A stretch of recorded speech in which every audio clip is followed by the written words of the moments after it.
Ito ang GMA Regional TV News. Apektado ng masamang panahon ang bentahan ng bulaklak sa Baguio City pero hindi ang mga biyaherong luluwas mula sa City of Pines. May ulat on the spot si Jasmine Gabriel Galban ng GMA Regional TV. Jasmine? Chris, magdamag pa rin naranasan ng pabugso-bugsong pag-ulan dito sa lungsod ng Baguio at sa mga oras nga na ito ay makapalang hamog na na-experience sa City of Pines.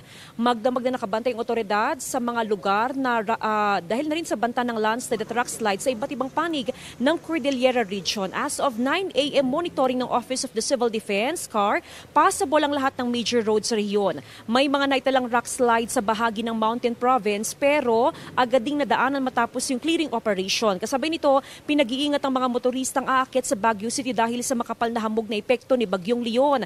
Nasa evacuation center ngayon ang mahigit sa 70 families sa Cordillera Region. Sa kabila naman, Chris, ng maulang panahon, bunsod ng Bagyong Leon, dagsa ang mga pasahero sa mga bus terminal sa Baguio City. Pahirapan ang pagsakay sa mga bus. Samantala, update naman sa presyo ng bulaklak sa Baguio City isang araw bago ang undas. Nako, Chris, bagsak ang presyo ng bulaklak dahil sa oversupply. Hindi kasi na-deliver sa iba't ibang probinsya ang supply ng bulaklak dahil sa magkasunod na bagyong Christine at Leon. Halos kukonti rin yung bumibili ng bulaklak dahil sa masamang panahon. Sa ngayon, wala na raw inaasahang paggalaw sa presyo ng bulaklak. Samantala, sa kabila ng masamang panahon ay marami pa ring turistang namamasyal sa lungsod ng Baguio. At sa pagganda ng panahon, sa mga susunod pang araw, inaasahan ng maraming turista ngayong long weekend. Chris? Maraming salamat, Jasmine Gabriel Galban ng GMA Regional TV.